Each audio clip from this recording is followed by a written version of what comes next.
Hello, hello mga kapsat! Robin Murna's Little Castle is here again. At your door. Sana guys ay huwag kayong magsasawang panoorin itong aming vlog. Dito lamang sa Rob and Murna's Little Castle. Ayan kakapsat. Today's video, magluluto tayo ng ampalaya. Ayan, natanggal ko na ang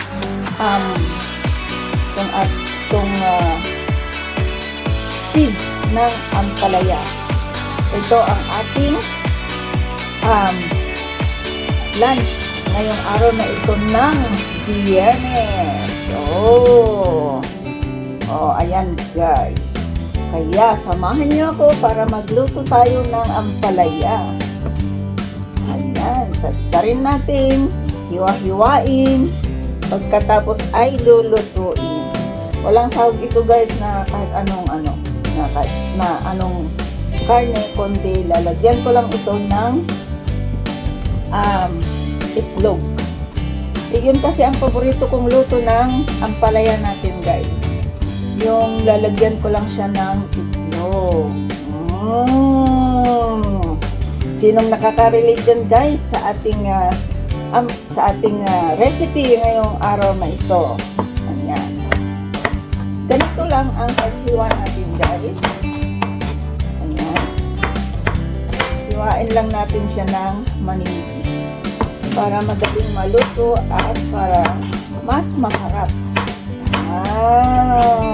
Alam niyo ba yun? Diba? Ganun lang kadali guys ang maghiwa ng ampalaya.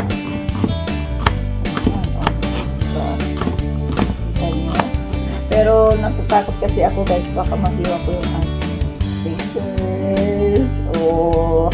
Alright. Ay, tulog pa ang aking asawa. Ayan, mamaya guys ay ayusin namin itong aming internet kasi bagong lipat lang po kami dito sa bahay namin ngayon from Calgary to Swan Hills. Kaya ayan guys, sige ilagay na natin dito sa lalagyan at nahiwa na natin. Ayan. So, hiwain naman natin ngayon itong ating lagay lang ako ng konting onion guys. Onion na white. Ayan. Hindi ako naglalagay ng marami kasi mas masarap daw kapag konti lang yung ating onion. So, ganun lang guys. Kaya po yan. Kaya tatanggalin ko. Hiwain lang ito ng maliliit. Ganun lang yung kadali. Hiwa time. Tapos gisa-gisa time. Gisa lang natin ito. Ayan. Ay nahiwa na akong bawang guys. Ilalagay ko sana yung doon sa iluluto kong kahapon pero hindi na inilagay kasi hindi naman kailangan nalagyan ng bawang. Kaya dito ko na lang ilagay yung ating bawang. Sandali lang, kukunin ko lang dahil.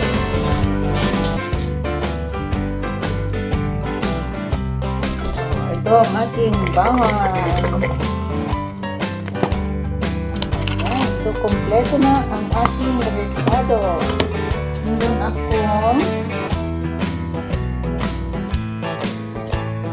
kukuha ako ng 2 itlog.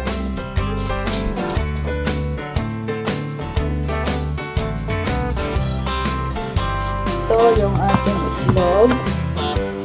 Maglalagay tayo ng 2 itlog. Oops. Ayan guys, ang ating itlog. Alright. So, ayan guys. If you like this video, please subscribe, like, comment, and please share na rin guys para mapanood din ng iba. Ayan, thank you so much guys for watching this video. And para sa inyong pag-subscribe ay napakalaking bagay na po yun sa ating YouTube channel. Thank you at magandang buhay!